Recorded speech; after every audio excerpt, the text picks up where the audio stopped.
Good afternoon, Space Fam, and welcome to Starbase. I'm Jesse Anderson, a Senior Production Engineering Manager at SpaceX. And I'm Dan Hewitt with SpaceX Communications. Awesome to have you with us here in Texas, Jesse. Welcome to Starbase. First time, right? Thank you so much, Dan. Yeah, my first time here, and it is mind-blowing. I went out to the pad this morning, and the scale of the vehicle is just insane. Dwarfs everything. And for those of you watching at home, in case you missed the news, Starbase is no longer just a cool name. It is now officially an incorporated city in Texas, and we'll have more on that a little bit later today. Yeah, right now, though, we are counting down to Starship's 9th flight test, currently targeting the very start of our window at 6:30 p.m. Central Time. Good news right up front, not tracking any issues with the vehicle. Weather is gorgeous out there right now. Rain this morning, little bit of wind, nothing now, nothing to worry about. Looking good for a launch. Starship development is moving quickly here at Starbase. So fast, in fact, that we already are reflying the Super Heavy booster today, which last flew on Flight 7. The primary objectives for today are very similar to our last two attempts, except for the booster, which, in addition to flying for the second time, has an exciting return journey planned for its return back to Earth. That's right. It's going to be getting some serious rigor, and pretty important, we are not going to be attempting to catch the booster today. We're going to use this launch to kind of further accelerate the development. We're putting Super Heavy kind of through the ringer, some serious rigor. We're going to go through all of that in just a couple of minutes. We're also hoping to get Ship into space, and it's got a couple of objectives like deploying simulated Starlink satellites and then a range of experiments during its reentry. We're really trying to test the limits, the capabilities of that heat shield, the flaps, the structure, everything about it. Primary payload on this flight, once again, as always, is data. It's definitely a very big day for both stages. There's always a chance we don't reach every objective that we set for ourselves, but success comes from what we learn on days like today. And of course, whatever happens, excitement is guaranteed. Yeah, that's right. Progress is not measured by single flight tests. It's whatever that timeline overall is, and getting us closer to establishing self-sustaining civilization on Mars, making life multiplanetary.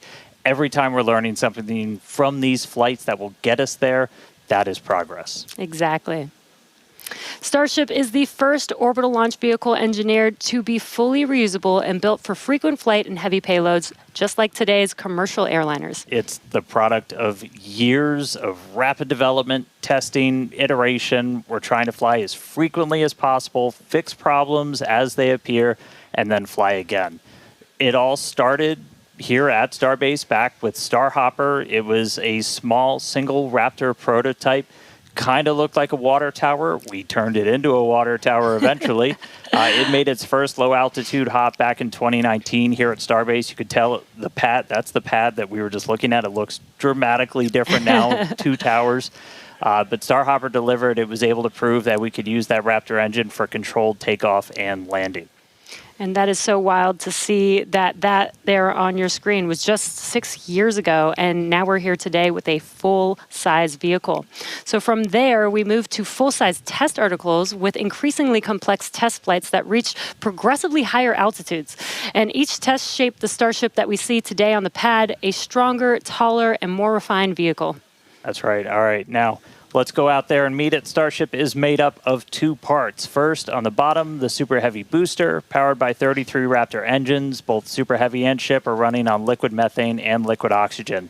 That second stage, the Starship upper stage, is powered by 6 of those Raptor engines. 3 of them are optimized to sea level performance, 3 for vacuum, so operating while they're in space. And here's a quick look under the hood at all of those Raptors. On the left, that's a view from underneath the launch mount. That's 33 Raptor engines on the first stage, on the booster. And on the right, that's a view inside of the ship. So you're looking down at the top of the booster at 6 Raptor engines inside the ship. Those are what's going to power it to orbit. Now, that second stage is also what will one day carry cargo, payloads, people, everything that's going to space. It's also going to be responsible for in-space propellant transfer. That's where we're going to take 2 Starships, meet them up in orbit.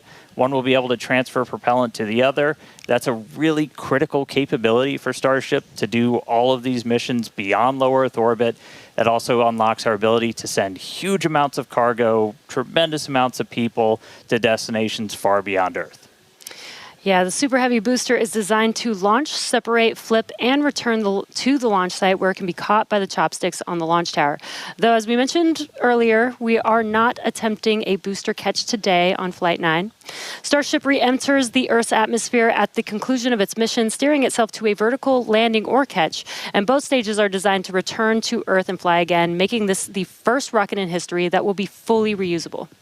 And then just in between the two vehicles is what's known as the hot stage ring. That's a steel structure that really takes the brunt of those ship engines as they ignite, protecting the booster while the ship's still attached to it. That enables us to do hot staging. It's faster, more efficient, and kind of shutting everything down and then reigniting. Right now, that hot stage it's single use. It detaches from the booster as it flies back, but in the future, it's going to be integrated right into the top. And then on top of all of that, there's all of the infrastructure that's built up around it to support Starship. We call it Stage 0. That's everything, the launch pads, the propellant farm, launch towers, chopsticks that are catching the booster out of the air, stacking the ship, all of that. And you may have noticed we have a new addition out there near the pad. The orbital launch mount for Pad 2 has officially been installed. That's starting to come together.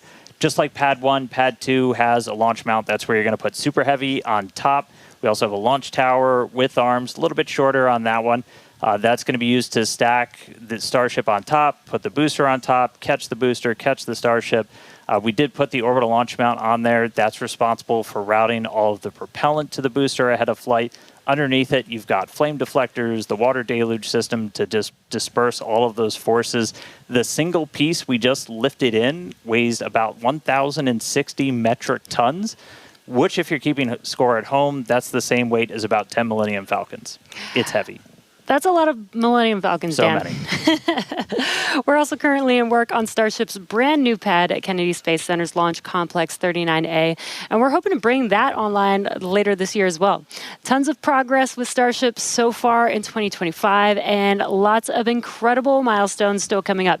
And we are still on track to lift off tonight at 6:30 p.m. Central Time. And right now, it's time to say hi to Chris, who's over there repping the West Coast Ops today. How's it going, Chris? Hey, Jesse and Dan, and welcome everyone to West Coast and Hawthorne, California. As you can see behind me, the crowd is gathering outside of our mission control room here in Hawthorne, and the excitement is really palpable as we continue to count down toward Starship's 9th flight test. Now, our mission control room here in Hawthorne usually serves as the mission control room for our Falcon and Dragon missions once they launch from Florida and California. Now, with Starship, all countdown and mission control operations actually use the same flight control team from the same location at Starbase, which you can see on your screen now. But as we develop a vehicle like Starship, we want as many experts watching over its various systems as we can.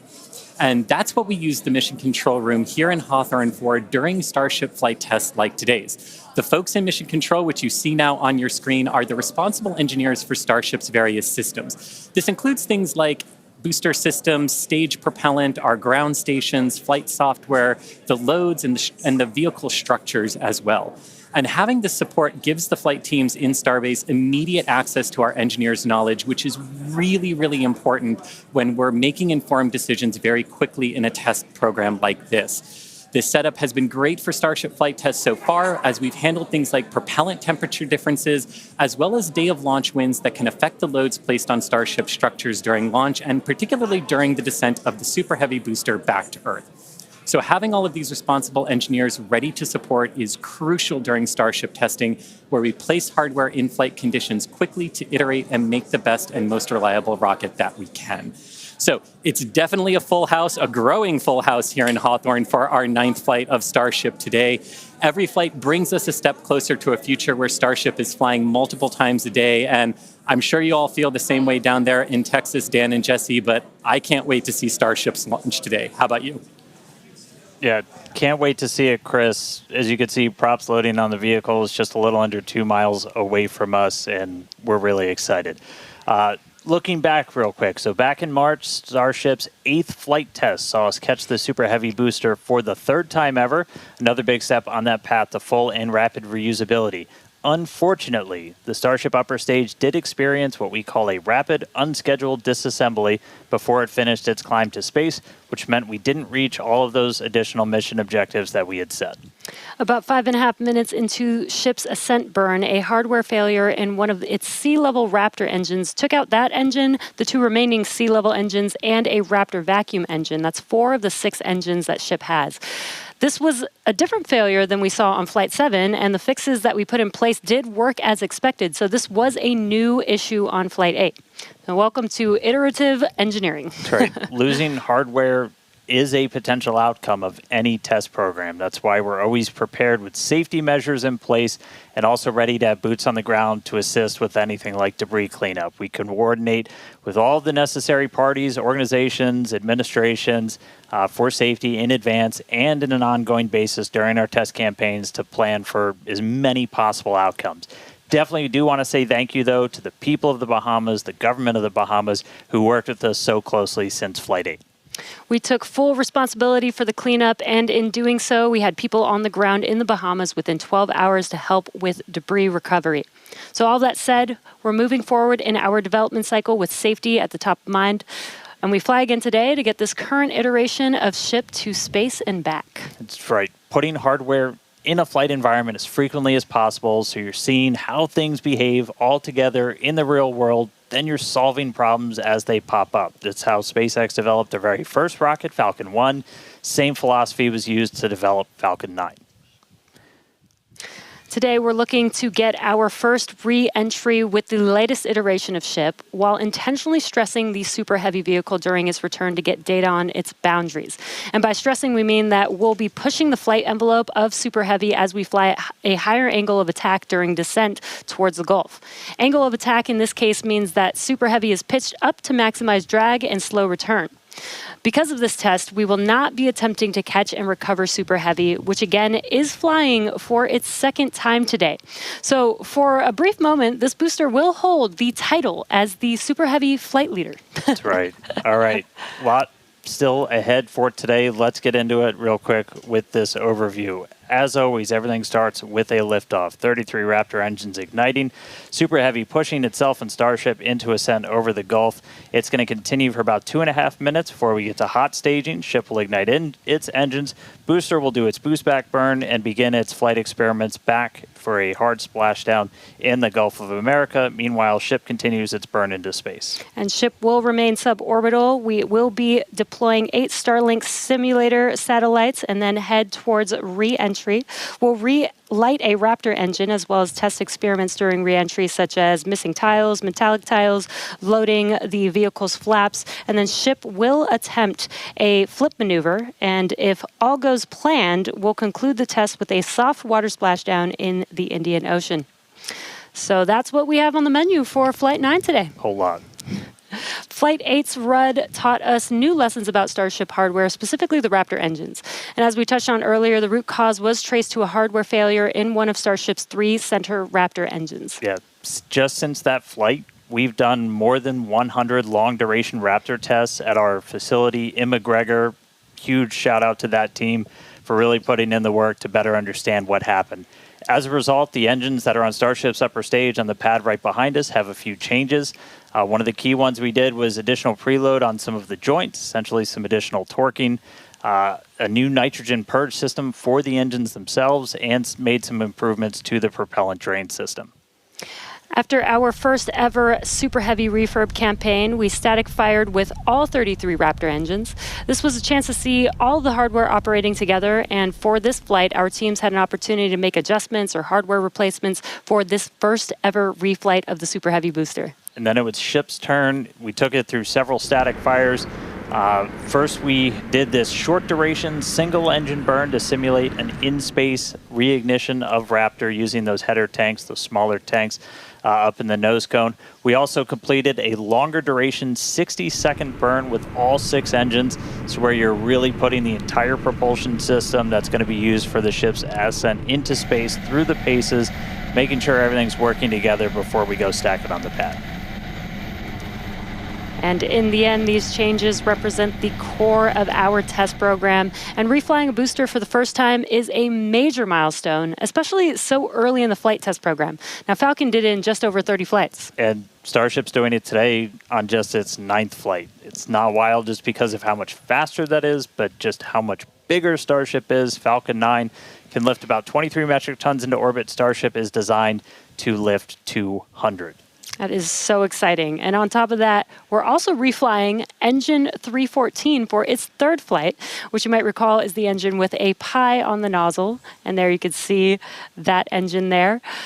It is a milestone, most definitely, but we do remain focused on getting to the point where no refurbishment is needed between any of the flights. Yeah, that means we want to launch it, bring it back, look at it, reload propellants, go again. That is really what's key. That is what full and rapid reusability will look like. We're coming to you today from Star Factory, our new 1 million square foot manufacturing facility in Starbase, Texas. The Super Heavy booster is the first stage of the Starship launch vehicle stack. It's the largest boost stage ever developed for any rocket ever. Having the largest rocket ever is a very cool engineering feat, but the thing that really makes a difference is the ability to rapidly reuse that rocket to launch many other missions. Reflying Booster 14 is an important first milestone in that we have proven that we can recover a vehicle, turn it around, and fly it a second time. But it's not a victory lap yet. From an operational perspective, an ideal state looks like a vehicle where very few things have to happen on it in order to take back off again. So we catch the vehicle, put it back onto the launch mount, put a new ship back on top with its payload, refuel, and take back off. And that same booster will come back to the launch mount, and we do the same thing all over again. Falcon is, reusing at a pretty high rate, and we get to go look at them and say, what did you learn? What is good? What is bad? And as we continue to build the Starship process. Zero-touch refurbishment really looks like a commercial airliner. The advantage we have on booster relative to when we developed Falcon 9, for instance, is this was really designed from the outset for rapid reusability. We're using all of the flight test learnings from our version 1 and version 2 vehicles in our orbital flight test campaign to inform the design of our version 3 vehicle. The next generation vehicle will be the first time that we've really attempted to make rapidly reusable thermal protection on a rocket. In the next iteration, we'll be able to add in new innovative materials and regenerative cooling that will enable rapid zero-touch refurbishment. Rapid reusability, the ability to fly, turn the vehicle around, and refly again immediately is really the key goal of the Starship program. It is so cool to see our teams working together as Starship is learning from Falcon with reusability, and now we're seeing Starship do the same thing today. So all eyes on the rocket on the pad, getting ready to launch in just about 17 minutes from now. That's right. Looking at our levels real quick, we're a little bit more than halfway full on fuel and LOX on the booster, over 80% full on the ship. Still have to fill those header tanks.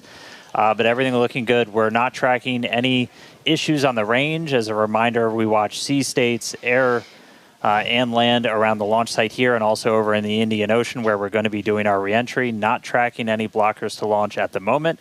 Weather is gorgeous, has not been a concern all day for launch. We've been moving through all of our pre-flight checkouts pretty smoothly so far this morning, getting the ship and the booster ready for prop load, making sure guidance, navigation, and control are aligned. Everything's ready to go.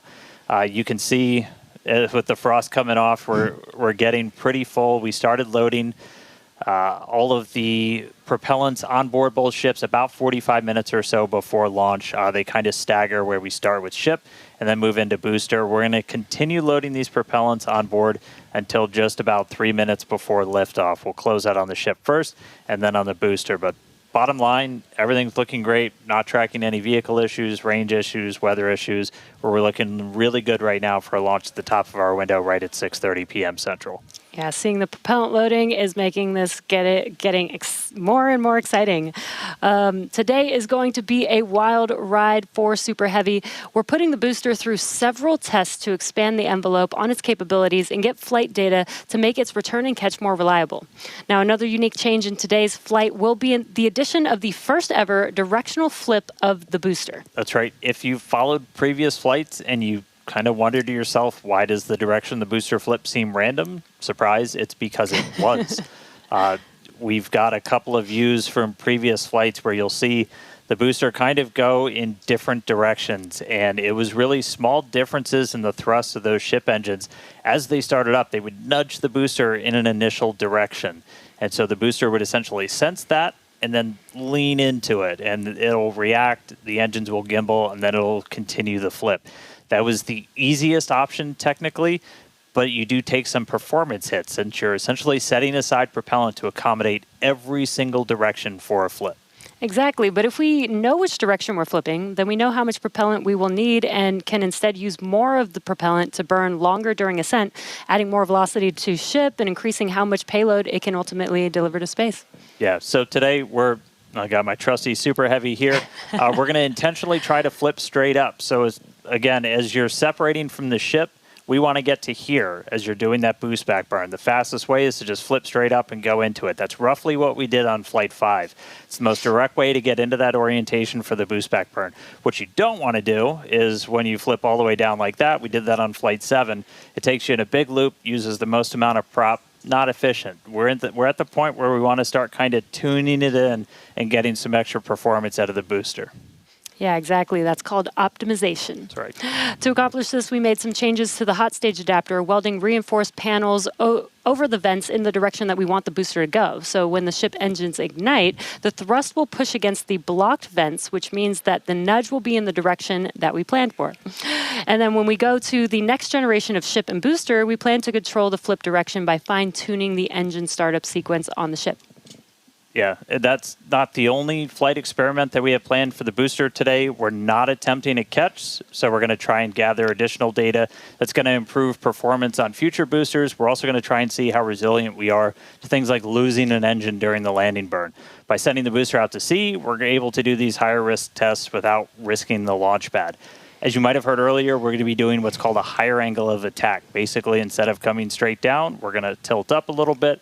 That gets you more drag on the booster. You're able to use just aerodynamic forces to slow you down. The slower you're going at the start of that landing burn, the less propellant you need, because really you're just focused on slowing down as much as humanly possible when you fire that up. So by already going a little bit slower, we'll get some benefits to our performance and our reliability on those burns. Yeah, exactly. And there's definite uncertainty in how well the booster's grid fins and structure will be able to control its flight when we get into higher angles. So don't be surprised if it isn't a smooth descent for the booster down to its splashdown point today. The most important objective of this portion of the test will be getting actual flight data to help anchor our models.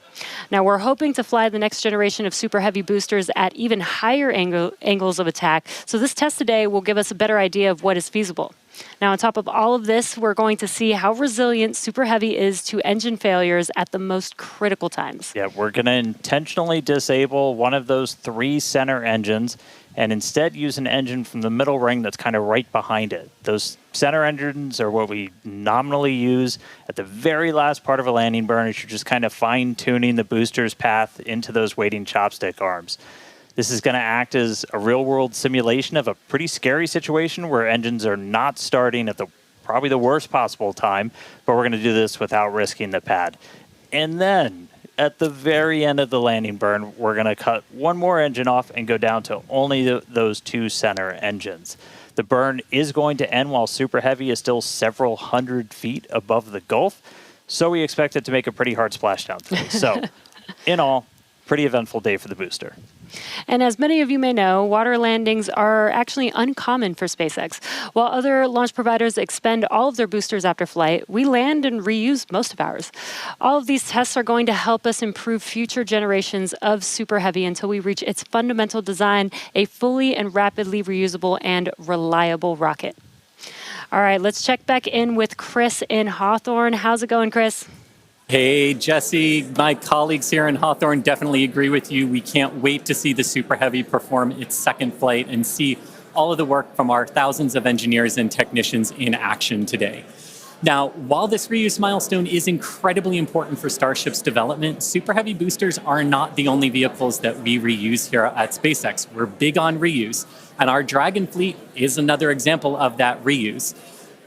And we actually control those Dragon missions from right here in Hawthorne in the mission control room that we talked about a little bit earlier. For Dragon and our human spaceflight program, this month also marks a big milestone for SpaceX, our 5-year anniversary of human spaceflight. Now, NASA astronauts Bob Behnken and Doug Hurley got us started back on Demo 2, which was notable for being the first time since the retirement of the shuttle program in 2011 that people launched to orbit from U.S. soil.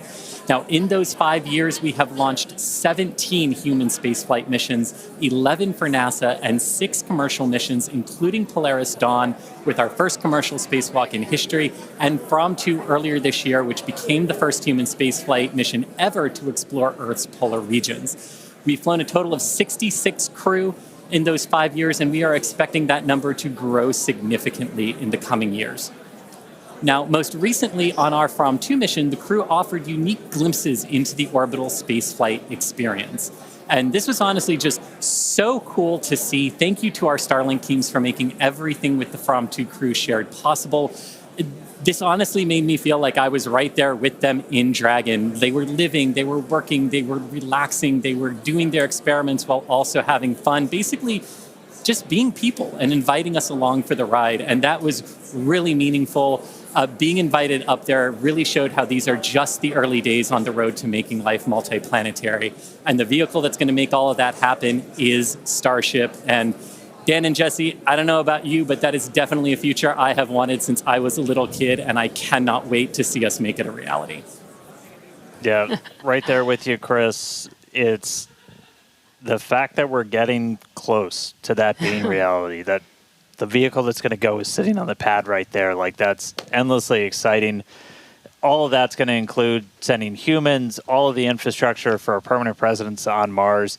And we're looking ahead to sending the very first Starships to Mars as early as next year. Yeah, this will help prove that we can actually get to Mars with a focus on learning as much as possible while demonstrating what will be needed for Mars transit and landing. But before we can make life multiplanetary, we have to build the starships that will make this all possible. That's right. And that's happening right here, Starbase, Texas, the gateway to Mars. This is where we're soon going to be launching up to 25 Starship launches per year from here at Starbase. And the place is changing every single day. We've grown quite a bit just in the last couple of years. There's a couple hundred employees, their families living amongst actual rockets. We're in the process of expanding production and integration. We've got a target of 1,000 Starships a year we're going to try to hit.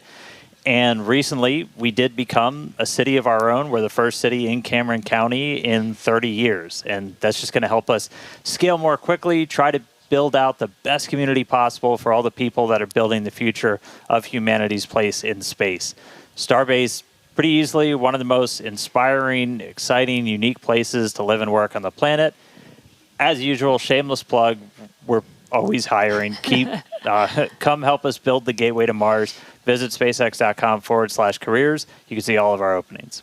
And this is my first time in Starbase, and Dan, the Star Factory is a manufacturing engineer's dream. To be able to build a factory like this at such a large scale with such a large scale vehicle is so wild to me. And though I'm just visiting, Chris is hanging out right where I call home base. So let's check back in with Chris in Hawthorne.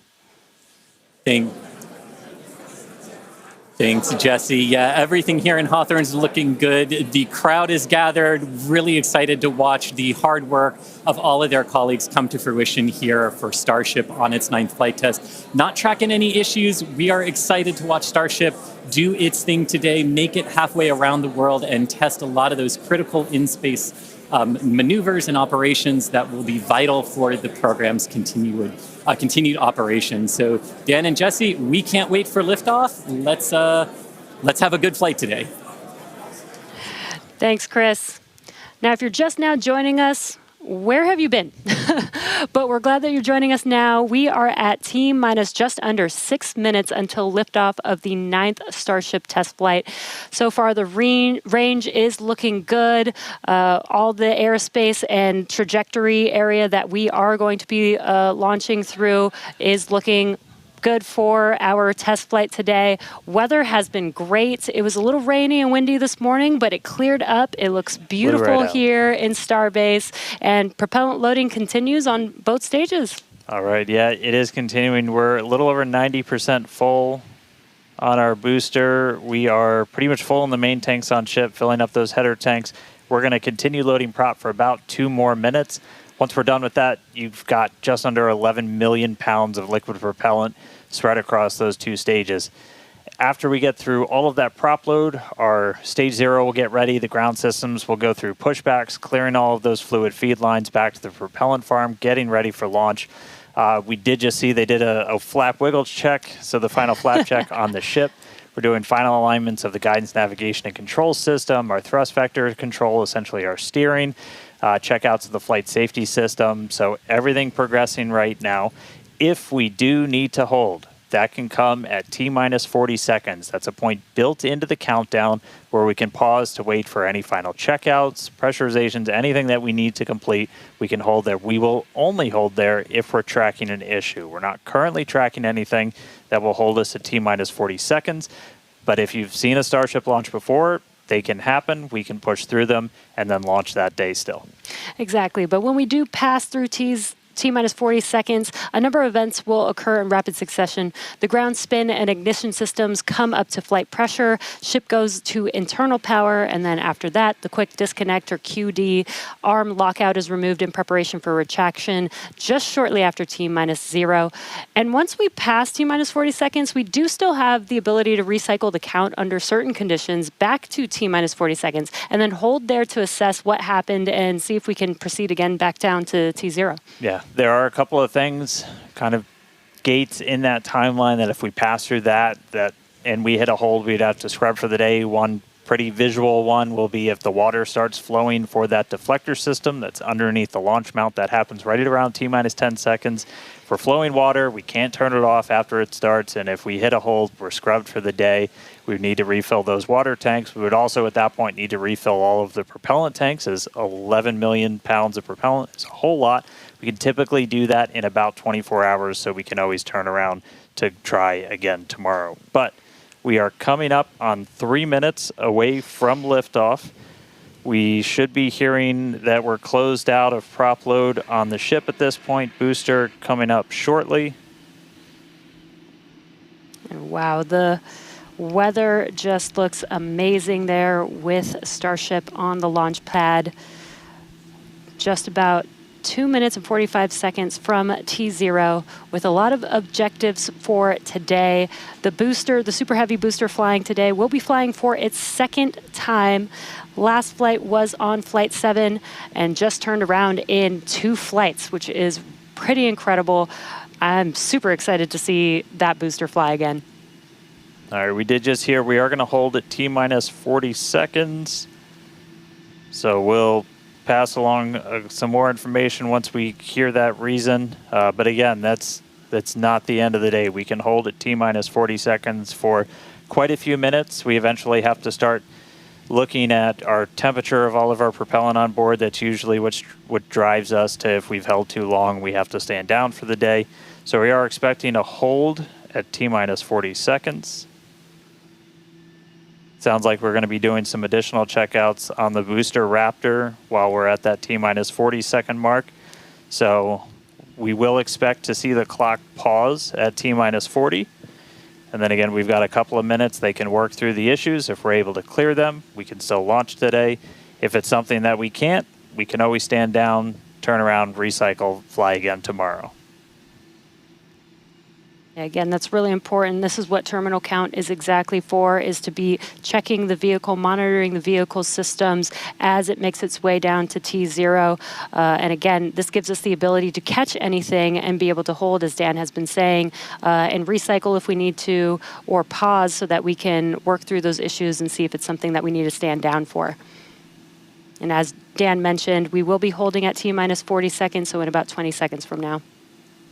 Yeah, so we'll hold there, and they'll work through these final checkouts on, sounds like just one of those Raptors on the first stage on Super Heavy, which as you said, we're reflying it for the first time. 29 of those 33 engines have already been used in a launch, one of which has already launched twice, and twice, will go for and its is getting ready for its third All right. time. And you just heard our flight director for the day, Joe Sliker. He just shared that we are going to hold at this T-minus 40-second mark, keeping an eye on one of those Raptor engines on booster.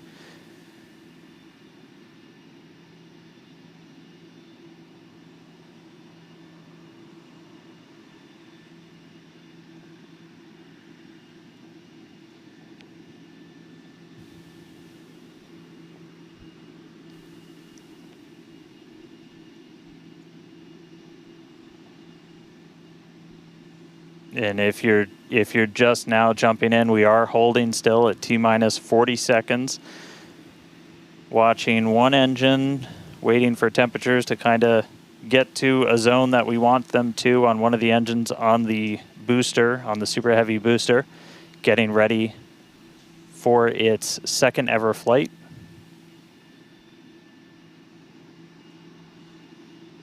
So we'll just continue to hold. Again, we can hang out here for several minutes. We held for a while on the first attempt last time and then cleared it, and then we triggered a different issue on the ground side. But again, this is exactly what it's for. This gives us the best chances at success.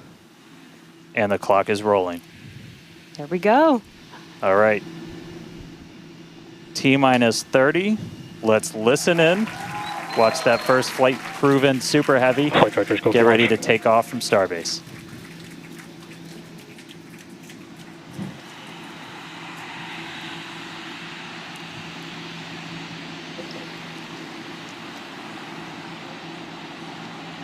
T-minus.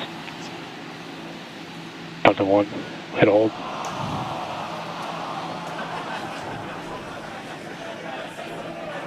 We did have a hold, and looks like the clock jumped back to T-minus 40 seconds.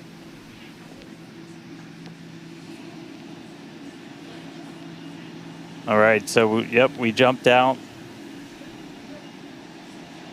I did not see the deflector go off. So hopefully we were right at around that T-minus 10-second mark. And if we were before that T-minus 10-second mark, we do have the ability to recycle, as we mentioned earlier, back to T-minus 40 seconds. So it looked like this time it was a ground side issue. We're taking a look at this real quick. So again, we're back at T-minus 40. We're gonna hold for a little bit. We are still not scrubbed for the day. Give them a couple of minutes to work through this. Again, we can hang out at T-minus 40 for several minutes. Eventually, we start looking at your bulk temperatures and all of your propellant on board the vehicle. We're not actively replenishing the propellant on board Super Heavy and Starship, and so you don't have essentially forever to hang out before things start to warm up. And you do want to make sure your temperature's in a really stable range for a healthy startup on Raptor engines. So they're going to work through this issue. We can continue to hold here for a couple of minutes. What's launch without a little extra added excitement?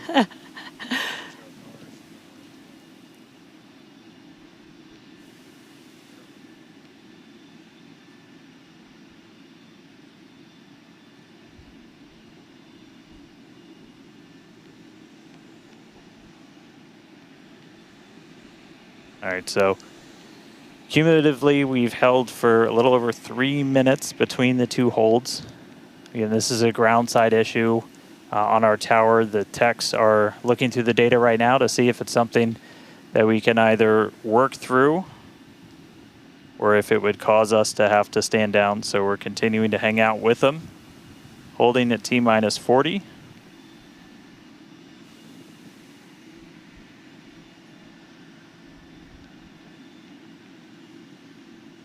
And if you're just joining us, we did initially hold at T-minus 40 seconds. We continued the count, but recycled before we got to T-minus 10 seconds. And so we're back at a hold at T-minus 40 seconds, waiting for more information. The team is checking out to see if we can continue today.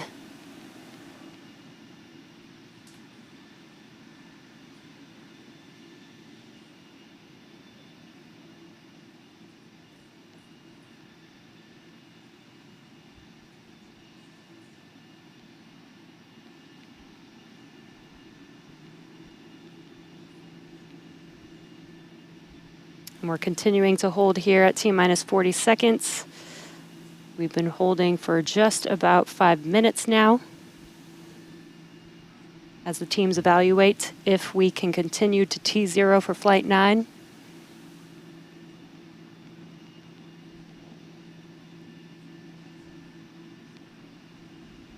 All right, so it sounds like we're coming to a resolution.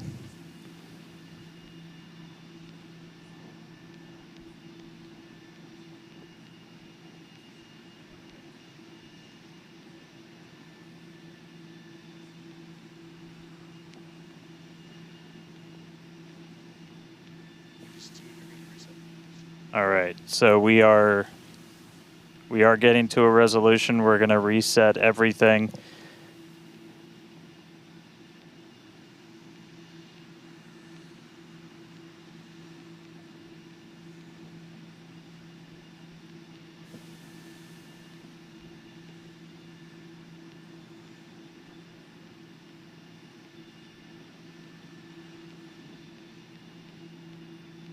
All right, so we're going to see the clock. It is now rolling.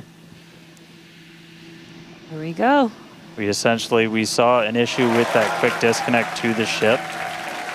There is a chance that automation will kick us out again if we encounter the same issue. But for now, the clock is rolling. We'll see if we pass around that T-minus 10-second mark.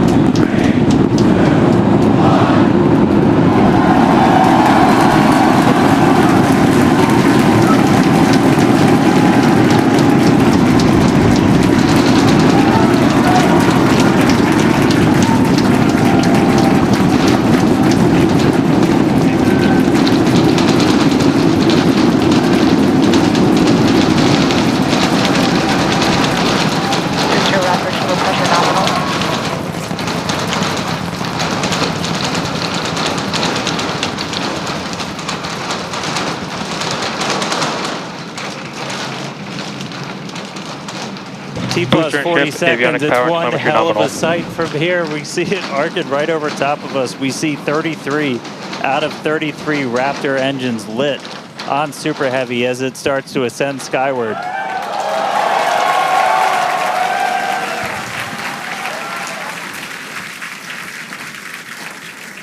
Coming up on maximum aerodynamic pressure, then only about a minute and a half until we get into hot staging. Wow, Dan, that was incredible. We could feel the building shaking here, feel the vehicle's power. Now we're just about a minute away from shutting down those engines on the booster. Again, this booster is flying for its second time today. All right, so hot staging coming up a little under a minute. We're going to see all but the 3 center engines turn off on the booster. So our version of MECO, most engines cut off. And then just a few seconds later, hoping to see 6 engines ignite on ship to push it away.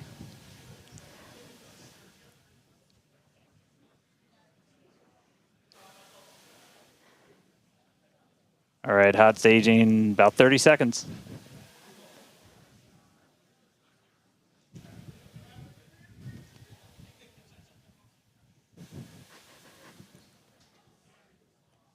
And definitely keep an eye on which way the booster flips. First ever directional flip we're going for today. Should flip straight up.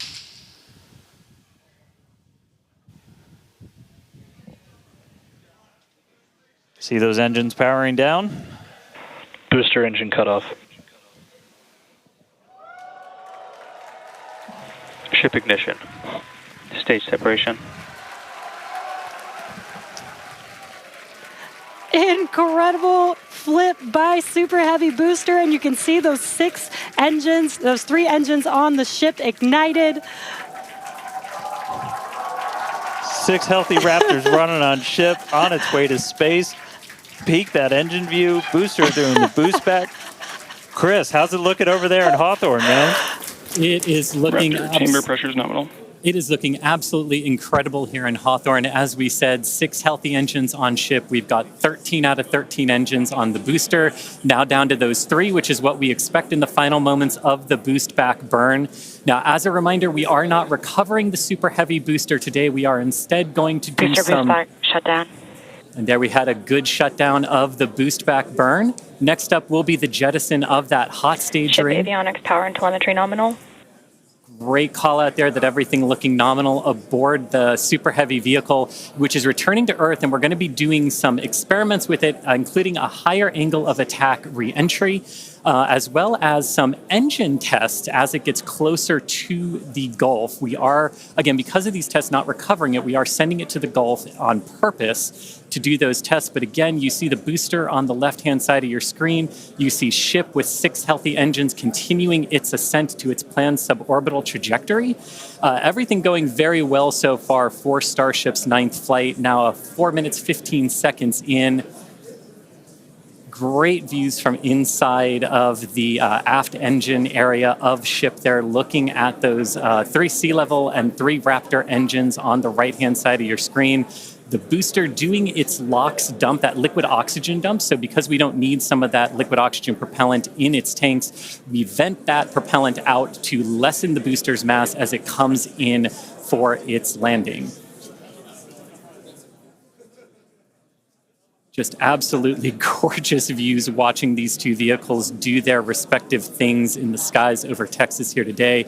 And Dan, we're approaching the 5-minute mark into the flight. Super Heavy is descending rapidly. What can we expect here in the next few minutes as it does its atmospheric tests? Yeah, now as we had talked about, Super Heavy might not have a very smooth ride down. We're going to be putting it through this higher angle of attack. So we're kind of pitching it up a tiny bit, increasing drag. We've done this in wind tunnels. We've done this in computer modeling. It shows that sometimes the control isn't great, but only one way to really prove it out, and that's to get real-world data. So here comes Super Heavy. It should be igniting for its landing burn in just about 40 seconds from now. And we are going to relight 13 engines, then bring that down to 3 engines. As we talked about earlier, we will be intentionally shutting down.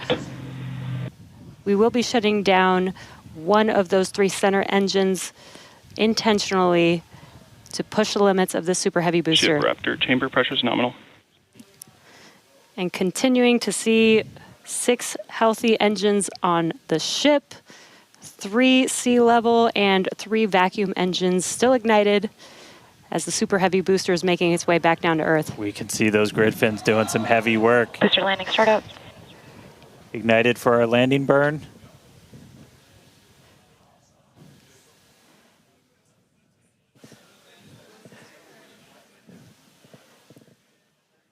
It may have ended with that landing burn. Does look like we lost telemetry from the booster once we started into that landing burn. Did you hear confirmation that the booster did demise? So the booster's flight ending before it was able to get through landing burn, but again, we are not bringing that back. We're expecting it to make a hard splashdown in the Gulf. We were getting live data back the entire time through that high angle of attack flight, so that was something that was really vital for us to get during this reuse. First free flight of booster in the books. All right, ship has about 2 minutes left. Yeah, in about 2 minutes, we expect all 6 Raptor engines to shut down. That will be SECO. Basically second engine or second stage engine shut off. And these are some incredible views, Dan, from the aft end of the ship, watching as the engines stay ignited with the Earth in the background. As always, the Starship avionics team, the techs. I think we just heard the booster, but All right, we got about a minute left into this burn. All eyes definitely on ship as we get through the final stages into its ascent. We're expecting it to start to cut those engines off in about 45 seconds.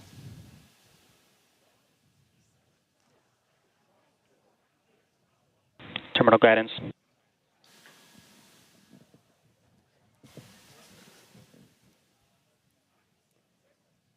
All right, just about 30 seconds to go. We're in terminal guidance in the final stages of this ascent burn. We did see shutdown of the Raptor engines.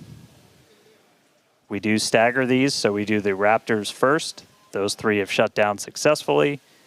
Sea level's still running. Ship engine cutoff.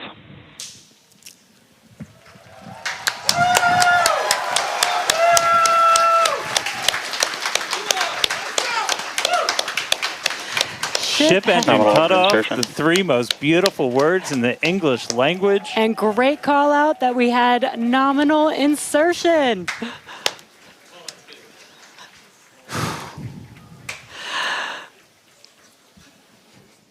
An incredible flight test so far today. We reflew a super heavy booster for the very first time in 9 test flights. Ship is in its orbital trajectory. Again, it's going to remain suborbital for its mission today. But it ignited Ship is saved. It ignited all 6 of its engines and made it all the way through SECO just now.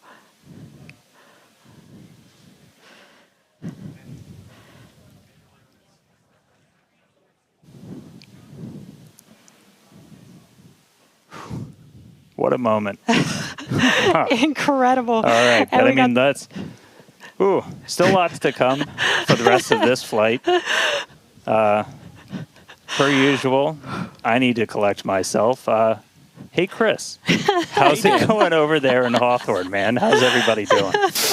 I think the elation and the excitement and the happiness at what we just saw achieved carried through across all of our sites. What an incredible view to see Starship back orbiting the Earth just under 11 minutes into our mission. Absolutely exciting to see all of this, and super pumped especially to see all of the team's hard work in action here today.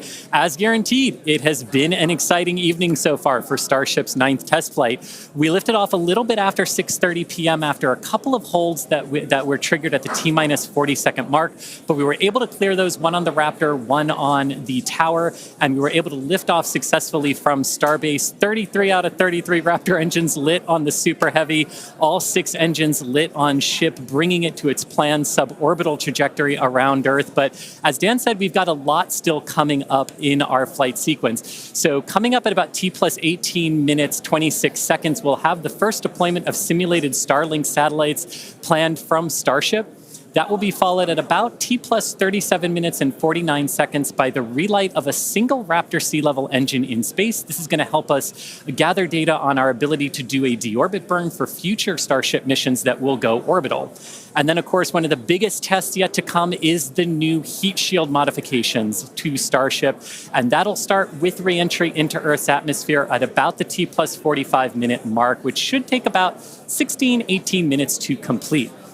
And now today's reentry is going to test that heat shield like we said, specifically how Starship will hold up to 100 missing heat shield tiles on its thermal protection system. Now, we purposely took those 100 tiles off over very critical areas of the vehicle to be able to safely test on a flight like this suborbital trajectory into the Indian Ocean what might happen on an operational flight in those areas if we were to lose the primary heat shield tile over Starship. So very critical test coming up. And then after that, we'll have the final descent where we will again be pushing Starship to its limits. We definitely pushed the booster to its limits today to gather data, and we're going to be doing the exact same thing on that ship, seeing how the ship handles various flight conditions that we will need it to fly in as we look to one day soon bring ships back to Starbase for catch and reuse. Now, While there are payload simulators on Starship for deployment today, as we will see in a few minutes, the primary data and the primary payload for today is the data. And today, just like with Starship's previous test flights, that data is coming to us courtesy of our Starlink network. In fact, it is from Starlink that you are seeing these wonderful views of ship in space right now. So, and I can't wait to see Starlink really provide those epic views and that data transmission during reentry, which is very, very critical to getting that data during reentry. So, Dan and Jesse, it's been an exciting day so far. There's more to come. As we get ready for Starship's first ever payload deploy, what can we expect next here in the next few minutes?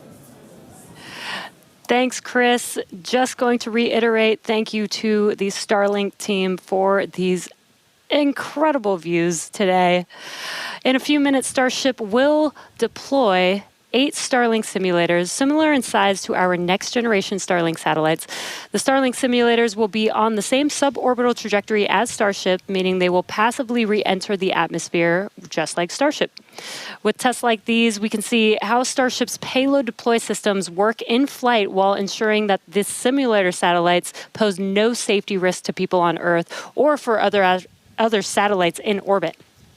Now, this also ensures that any parts of these simulator Starlink satellites that do survive reentry splash down harmlessly in the middle of the Indian Ocean. And then before we get there, though, we're going to have to open up that payload deploy door. So we've only ever done that one time before. Pretty sure it was Flight 3. Someone on the internet, please check me. But that was the only time we ever opened it. And we've had Starlink simulators on the last 2 flights, but we haven't gotten to this moment yet where we're able to open up the payload door and start deploying these. It's going to be pretty cool. We've got them stacked inside of the Starship payload bay, and we'll have potentially a couple of views. You saw one camera pop up. Oh, there we go. Look inside of the payload bay of Starship. You can see them stacked down in the middle of your view. There's kind of 4 on either side, so they're sandwiched on top of each other, a stack of 4 right behind each other. And then we're going to pop the door open. It's on the right side of your screen, so we'll see that open up and then start firing those Starlink simulators out into space. We are expecting the payload door to open in a little over a minute from now. And then once that payload door is open, about a couple minutes later is when we will start dispensing those Starlink simulators. That's what a view great right view. at the bottom of the stack. So should be able to see them kind of firing out from right there. So really cool. And eventually these are going to carry dozens of the next generation of Starlink satellite into space, and those are going to enable some truly insane things in terms of speeds from space and what we're able to do. Starlink's been really great for Starship, obviously. Getting live video back is really cool, but just the amount of high-speed telemetry, everything we're able to get back is insane. And for a development program, that's kind of everything. We're in excess of 130 or 160. My numbers are fuzzy right now, just like my brain is. But well in excess of 100 megabits per second of downlink. And a lot of that gets eaten up by video. We've got dozens of cameras across Starship. We added several more for this flight. You saw a couple of those as we have essentially 360 degrees. Oop. Open the pod bay door, Hal.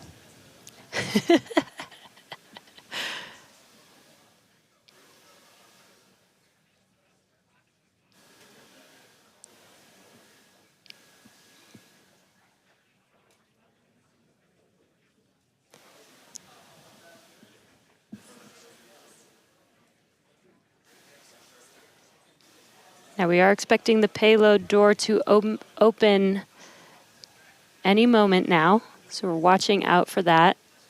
Again, you're looking at the inside of Starship as it's suborbital.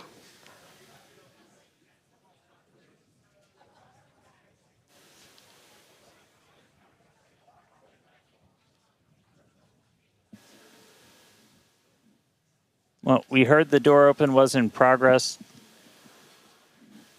It was unable to actuate all the way open, so they are going to close it back up. Hal told me no. He said, I'm sorry, Dan. Can't do that. Looks like we won't get the door open today. But that's okay. This is obviously a test we want to be able to do before we're deploying full-on Starlinks. But the real focus for this, now that we are in space, is getting to that reentry. That is the most critical phase of Starship that we still have to prove out.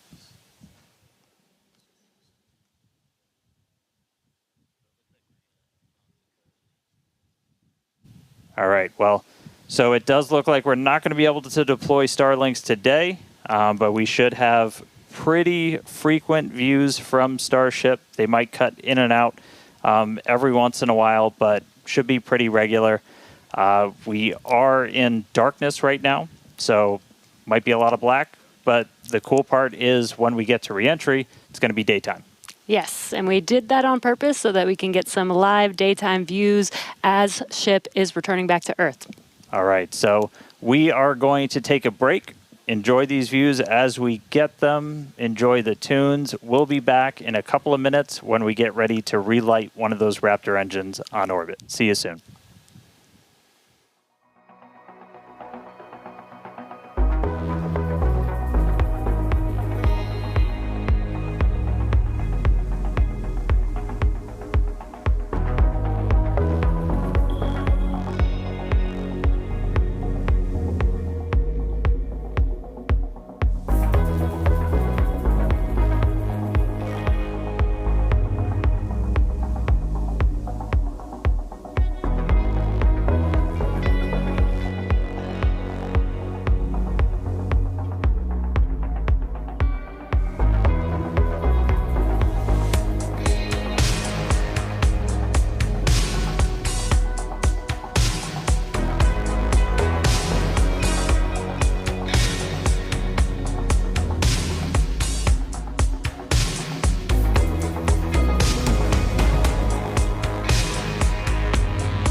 All right, if you're just tuning in, we are about 30 minutes into today's flight test, and the ship is on its suborbital trajectory. As you can see in some of the views and from some of the telemetry, we are in a little bit of a spin. We did spring a leak in some of the fuel tank systems inside of Starship, which a lot of those are used for your attitude control. And so at this point, we've essentially lost our attitude control with Starship. We are still on a path toward reentry. We are suborbital, so no matter what, we are going to enter. However, this lowers the chances for it to be a controlled reentry. So if you think back to Flight 3, when we had something similar happen, just the end symptom of a loss of attitude control, we were in a roll by the time we hit reentry. So we are going to re-enter. We should hopefully still have views.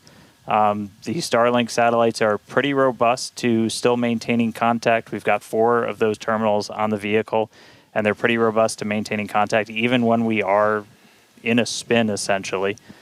So we should hopefully continue to keep live views. It's going to still be dark until we get a little bit closer to entry, as we are a little bit, we're coming up on Africa. I believe we do swing just to the south of that continent. And by the time we start heading out over the Indian Ocean, we'll start heading into a sunrise. So, not looking great with a lot of our on-orbit objectives for today, where we were hoping to do the PES deploy and relight an engine, and then really importantly, get into that controlled entry to really put the heat shield through the ringer. Nonetheless, Starship marching forward towards that reentry over the Indian Ocean, so we'll continue to hang with it and give you any updates as things continue to change.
All right, so 36 minutes, 15 seconds into today's flight tests. You're seeing some flat movement here on the ship.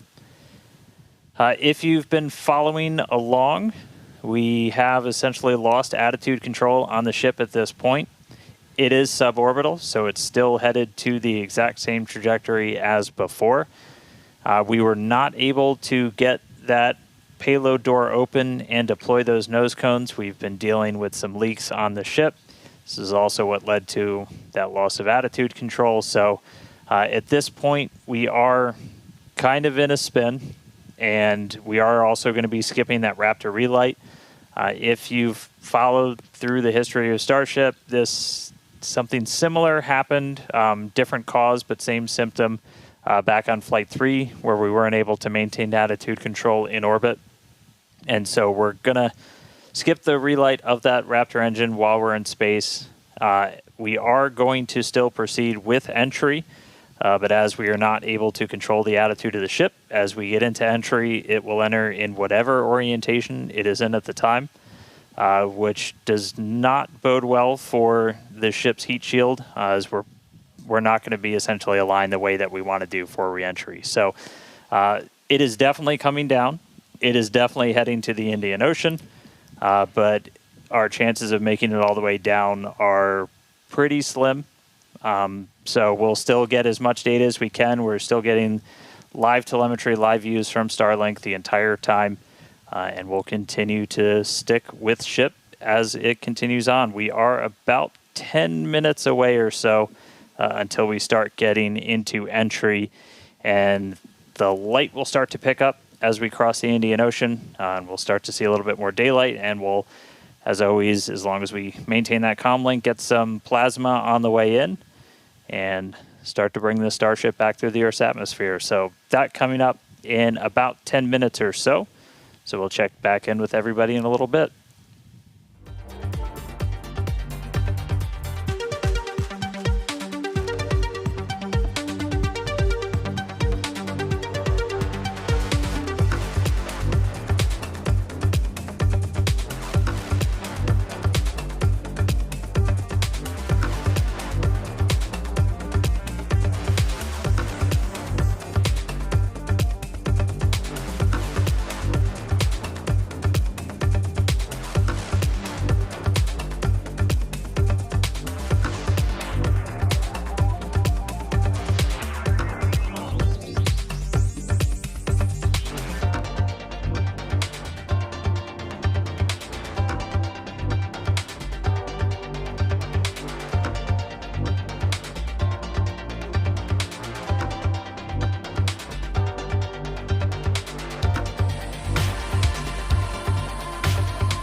All right, so we are 42 minutes and change into today's flight test. You're seeing the light show start as Starship is getting closer to its reentry. If you're just tuning in, we were able to successfully make it to orbit, run into a couple of issues as we've coasted to our entry point over the Indian Ocean. At this point, we had lost attitude control of the ship and entered into a spin. The team made the call to do what's called passivate the vehicle, so we're essentially venting all of the remaining propellant overboard, and it's going to make an uncontrolled reentry. Important to note, this is a contingency that is planned for, and we clear the zones in the Indian Ocean where these entries could take place. So we're not going to come down exactly where we would have had nothing happened, but we do clear a tremendous amount of space out in the Indian Ocean in the event that we run into this. We understand that there are always risks, essentially, with these flight tests, with the hardware, but we don't really accept any compromise when it comes to protecting people. And it is one thing to note is we will actually still re-enter in our planned airspace zone, which is good. That is exactly what we planned for. You know, we do plan for if something does go a little bit off nominal, that we have enough airspace cleared out for situations just like this. Yeah, re-entry is still just that really critical phase that we need to try and gather as much data, as much information as possible. Is a fully reusable heat shield has never been flown before, the history of space flight, and that's something that Starship still has to crack. And so we had a whole range of experiments on this one at this point, and we just started to lose some of our cameras, so it's very possible that we'll start to lose contact with Starship a lot sooner than we would have if it was a nominal reentry. So we are expecting it to break up essentially on its reentry over the Indian Ocean. So not able to do a lot of our on-orbit objectives today, but just the fact that we, got it into space was just a really big moment for a lot of the team. Yeah, and another thing to note is that Super Heavy did fly for its second flight today. It first flew on Flight 7, and it made it all the way to our shutdown of all the engines and stage separation, getting ship into its suborbital trajectory today. It did ignite its 13 engines, but it did demise at that point. We did plan to fly it back down to Earth at a higher angle of attack, and we do expect it to stress the vehicle a lot more than what we've seen previously. So it's not unexpected that we did lose the booster before we got to the actual landing. Yeah. So we're gonna continue to hang out and see if we get any updates on ship. It does look like we might be getting some video back soon. There we go. So this is a view essentially on the top part of Starship. You're looking up at the payload bay and towards the nose cone. So views are going to be a little bit scarce potentially, as again, we are in essentially a tumble. We had lost that attitude control. So Starlink, when it's able to connect, able to feed this down. We are at the phase where we would expect entry to start within the next minute or so. So we are entering uncontrolled, but again, we're entering into an airspace and a sea space that is cleared and monitored in advance of launch and before we get to this phase. And with the views that we are able to see, you are seeing a lot of that plasma build up. During reentry, we do expect the vehicle to see about 1400 degrees Celsius, and there you can see the flap feeling that temperature there, a little bit melting away. But as we expected with the spinning of the vehicle, we are no longer controlling the attitude of the vehicle. So this is now, at this point in the test flight, it is expected to see it begin to demise a little bit on its way back down to Earth. Yeah. And so we'll stick with it for as long as we're kind of getting any reach back from the ship as it starts to make this reentry. But yeah, so it's re-entering actively right now. And again, we did do what's called passivation. So you essentially vent all of your excess propellant overboard before you hit the atmosphere. That's a safety measure we can take on the ship while you still have contact with it. So that was done. It's now coming down in the predetermined hazard area that was cleared ahead of flight. Not controlled, so we're not going to get all of that reentry data that we're still really looking forward to. This is kind of a new generation of ship. It has different flaps, improved heat shield, a whole lot of things that we're really trying to really put through the ringer, as there's a whole lot we still need to learn before we get to kind of the next step that we're hoping for, which is going to be that ship going orbital and eventually coming back here for a catch. So getting through one of these fully is going to be really important. It's not going to be today, but we are just going to stick with the ship, see what else we can learn as it makes its way through the atmosphere and brings an end to the 9th flight test. So we'll stick with it.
If you're just now joining us, we did have an on-time liftoff from Starbase Texas at 6:30 p.m. Central Time of the Flight 9 vehicle.